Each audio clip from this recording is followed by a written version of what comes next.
Now we want to turn our attention to the DRC, Democratic Republic of Congo.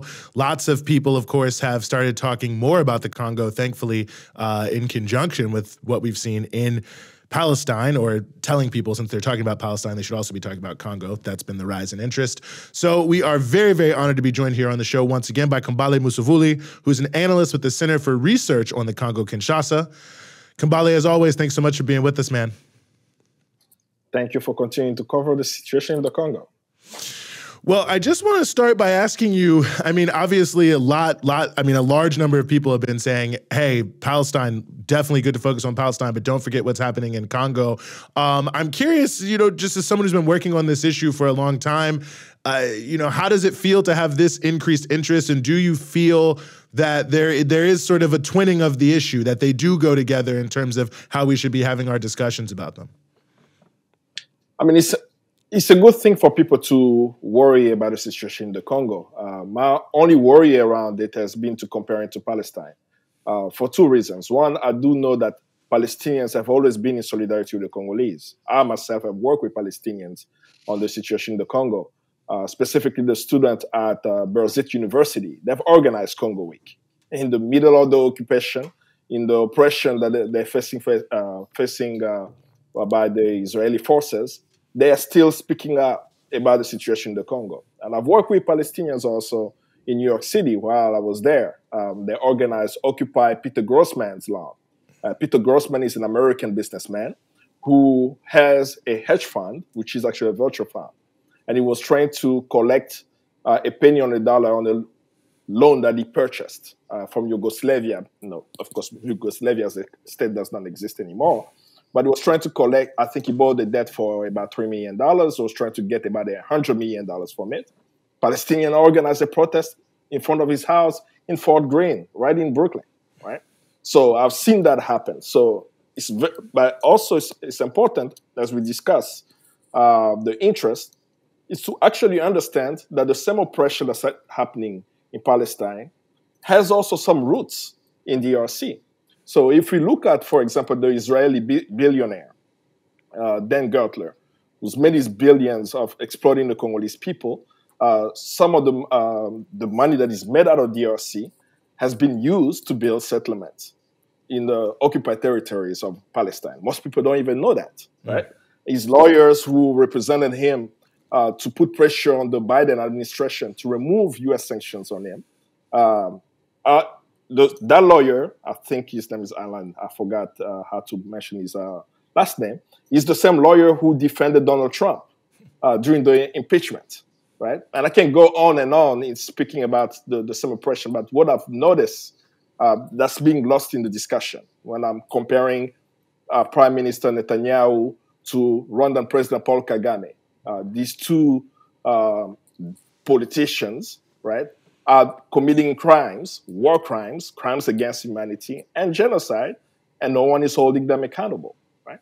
When I'm thinking about the occupation of lands in different parts of the DRC, I'm seeing the same thing there. So as we're discussing the situation in the Congo, the struggle of both people in Palestine and in DRC is control of their land and resources. They want sovereignty. They want to be treated as human beings. They don't want to be removed from the land, finding themselves as refugees.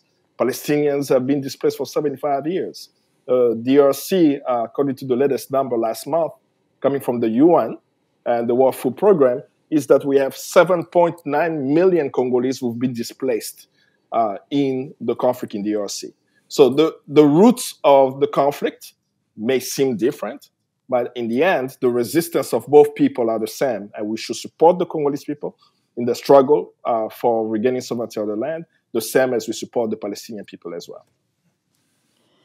And Kambale, for those who maybe aren't aware of the specifics of what's going on in the Congo, oftentimes, of course, it's not oftentimes, almost always, it's presented in the Western corporate press as just the way a lot of conflicts in any part of the global South are presented as, oh, militias are just like killing each other. We don't really know why. They're just brown and black people. That's what they do. We don't know anything beyond that. But of course, there is a deeper reason for what's happening. There's been a lot of displaced people being displaced more recently because of one particular militia. I guess let me put it this way for our American audience, what are the U.S. hands in the Congo through various proxies here? What's going on in I guess, a brief and easy way to understand that isn't just, Black people are being violent in some African country? The simplification of this complex issue presented sometimes by the media is like this. Congo has known a conflict since 1996. And this conflict is being waged by two of Congo's neighbors who are US and British allies on the so-called war on terror. These two neighbors are Rwanda and Uganda. They invaded the Congo in 96. They invaded the Congo in 98. And up until today, even though peace accord has been signed, they continue to support proxy rebel militias in DRC. Why? Congo is a land endowed with so much mineral resources, right? We have gold, we have cobalt, we have coltan, we have tin, we have diamonds, right? The wealth of the DRC has been the source of some of the conflict that we see in DRC. And these two Congo's neighbors, they've invaded the Congo, they've occupied territories. Even worse, if I remember correctly, in around 1999 and also in 2001, these two nations actually fought each other on Congolese soil, right? Rwanda and Uganda actually fought each other on Congolese soil. You know why they fought each other in the Congo? They fought each other over a diamond mine. They both wanted control of a mine. And when they fought each other, they dropped 4,000 bombs in the city of Kisangani. And that conflict, we call it also the 6-Day War, where up until today, the victims of that conflict have never received any reparation or any justice, even though the United Nations issued the strong condemnation of the killings of Congolese. And fast forward to 2010, on October 1st, 2010, the UN High Commission for Human Rights published a report. This report is called the UN Mapping Exercise Report, calling what's happening in the Congo war crimes, crimes against humanity, and possible genocide if proven in a competent court. In that report, it identified that Rwanda, Uganda, Angola, and the other forces committed crimes in DRC and singled out Rwanda for committing genocide in DRC. Can you imagine, 13 years after this report, there is still not an international tribunal for DRC. No one has been tried for these crimes, right? Beyond actually one Congolese warlord in Paris who was arrested on war crime charges, Lumbala, who I think about 2 years ago was arrested. Beyond him, no one has been held accountable. No multinationals documented by numerous UN reports have not been held accountable. So what the US has done in the conflict is, one, they've provided cover for the allies in the region. Documentation of Rwanda and Uganda's invasions exists. Yet, the US government every year continued to back Rwanda militarily, back Uganda militarily. Why? Some people may not know that you have Ugandan soldiers in Iraq, in Afghanistan. You have Rwandan soldiers playing interests operations across the African continent, and also French interests across the African continent, where you have Rwandan soldiers in Mozambique. You have Rwandan soldiers in Central African Republic. They were also at some time, years ago, they were in Mali under the UN missions there. So, but the US every year continued to give millions of dollars to these militaries, having the evidence that these countries are committing crimes in the DRC. So that's the US hands from the government side. But then from the corporation side, numerous reports have been published of U.S. corporation and other international corporations who have pilfered illegally Congo's minerals. I think in 2002 actually, there was a report published by the UN group of experts documenting 85 companies illicitly trading or accessing Congo's minerals. Up until today, nothing happened to these companies. So there is a tacit support of the U.S. to invaders, and there is complicity of the U.S. by not holding companies and their allies accountable for crimes committed in the DRC. Well, Kambale, one of the things that's coming up here relatively soon, at least potentially, is the elections for president in DRC. My timeline is filled with politicians, mobilizing their supporters and the like. I mean, give us a sense. Obviously, Felix Tshisekedi is seeking re-election of sort of who the players are in this election and what's at stake. We have about 26 presidential candidates in DRC. Most of whom are, I'll say, professional politicians, right? And that's what they live on. Some of the top three contenders, one of them is a billionaire. His name is Moise Katumbi. He is a former governor of the province of Katanga. There are so many documentation on many of the corruption cases around him, the mining assets that he acquired, and how he used the state's apparatus to gain some of the contract that made him the wealthy man that he is. So he's running for office. He also has ties in Israel as well. The second runner-up is a man by the name of Fayulu. He's a former ExxonMobil executive, but he won the last presidential election, actually. Martin Fayulu is his name. Unfortunately, the declaration of the result did not show that, did not present him as the winner, because there was a secret deal between the former president, Joseph Kabila, and the current president, Tshisekedi. And the third one is an interesting one. He's a doctor, he's a medical doctor, Denis Mukwege. He won the Nobel Peace Prize. He was actually nominated multiple times. I think the first time he was nominated was when Obama won the Nobel Peace Prize. So which is interesting. I always make that comparison and say that you had a doctor who's treating victims of war, not winning the Nobel Peace Prize yet. A warmonger like Barack Obama was declared the winner of the Nobel Peace Prize. But afterwards, of course, Dr. Mukwege won that. In terms of his credibility around his work, his medical work, this is a doctor who has literally stayed in the DRC and treated the victims of war, particularly the women who have been affected in the Congo. Many may know that as a tactic of war, many women in the DRC have been raped by militia groups as a way of displacing them and destroying even their livelihood. Many of them cannot even have children today. So this doctor specialized in fistula repair and was able to treat over 50,000 women in the region. So he has that credibility. He's not a politician. He does not have a base that can rally around it. Congo is a country of 100 million people. But he decided to run for office among the 26 million people. Who will win? It's up to the Congolese people to decide.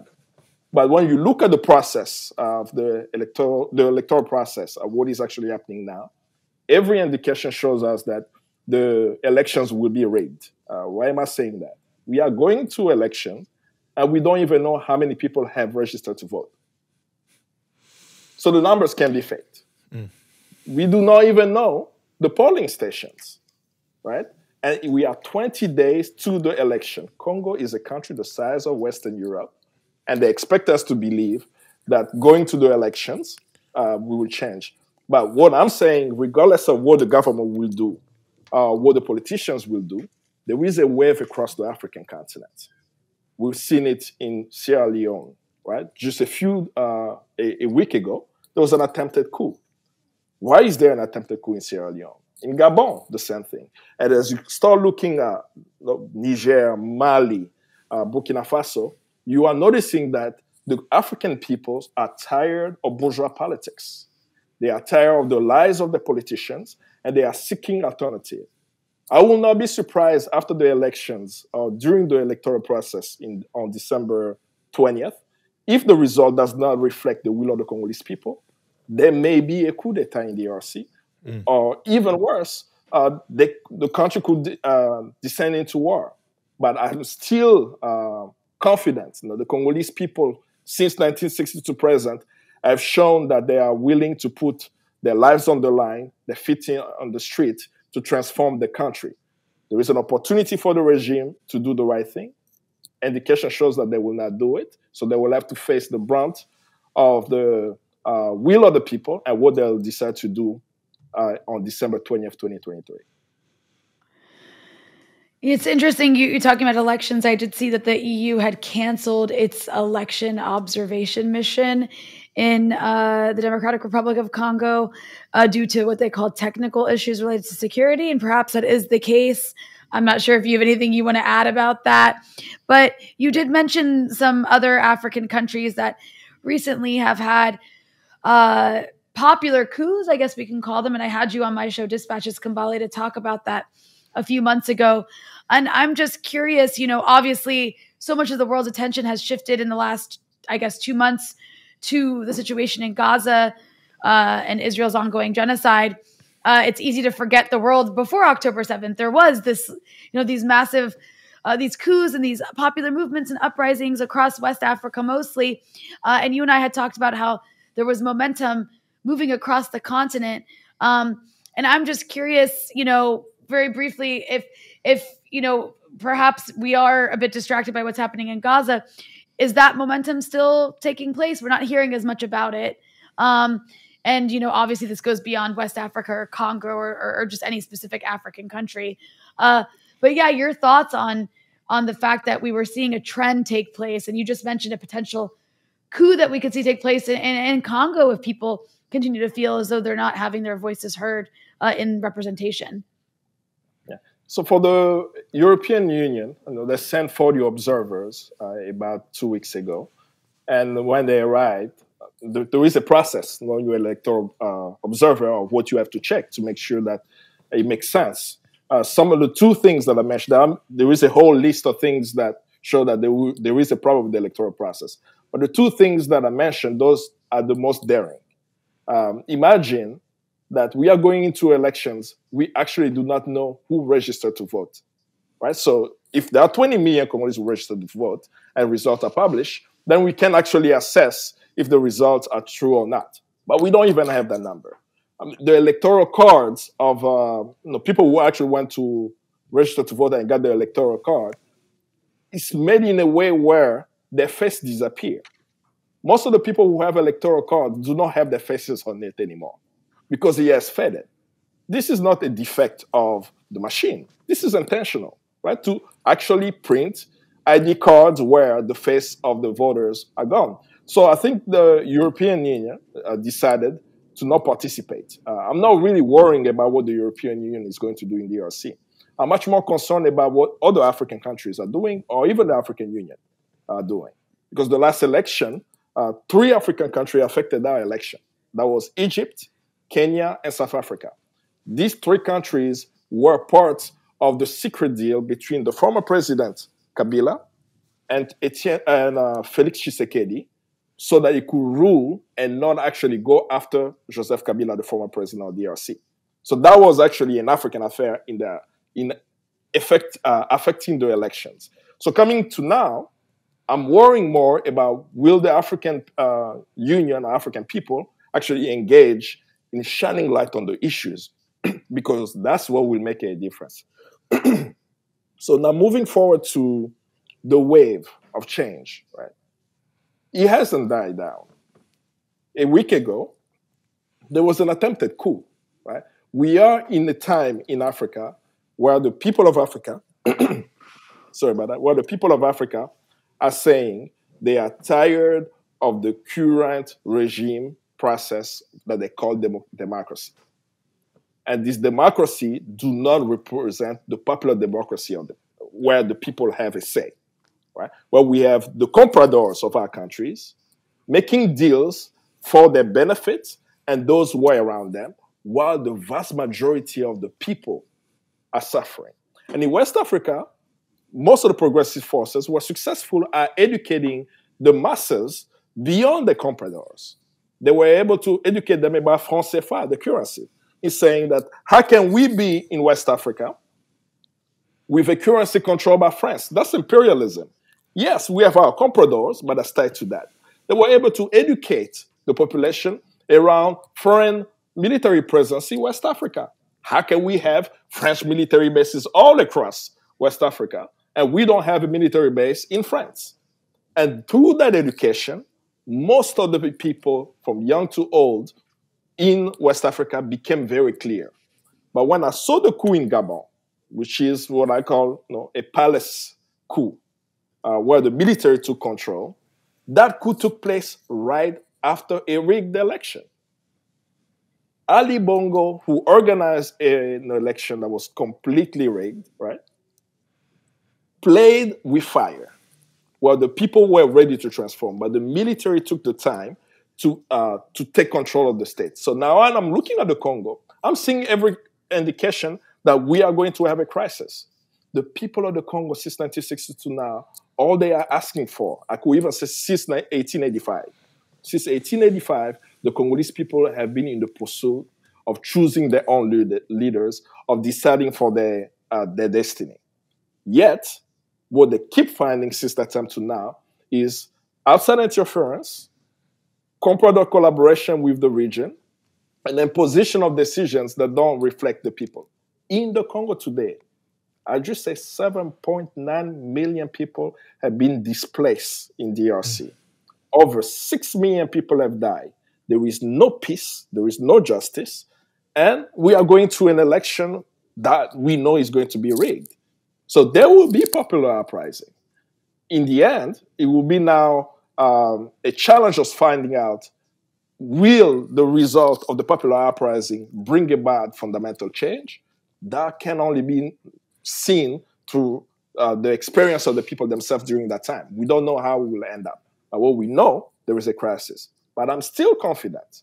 The country the size of Western Europe, where they say that its wealth is over $2 trillion, US and Europe GDP combined, right?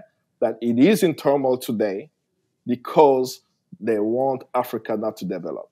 The day Congo will be free, and that its wealth is harnessed for the development, not just of the Congo, but for the African continent, the African continent will be transformed. So the struggle of the Congolese, while they are struggling to choose their leaders, has to be connected to the larger Pan-African movement on the continent. That it's not just about the elections today, right? It's also about the young Congolese, where we had one of the biggest Congolese artists do a concert in Paris last week with 40,000 people coming in, right? And it's presented as historic, but the media is not saying that during that same time, in the same city, 2 days before the concert, Congolese youth organized a major protest in Paris. And people came out and they're organizing another one, right? That you have conscious Congolese who are fighting and organizing. So it's how do we tap into supporting the Congolese people who are trying to transform, while there may be distraction happening that will not allow us to see that Congolese people are a vibrant people who are fighting and wanting to transform the country. Mm-hmm. Kambale Musavuli with the Center for Research on the Congo, Kinshasa. As always, it is a pleasure to have you here, and thank you so much for your time on the freedom side. Thank you, and we'll all be free on the freedom side.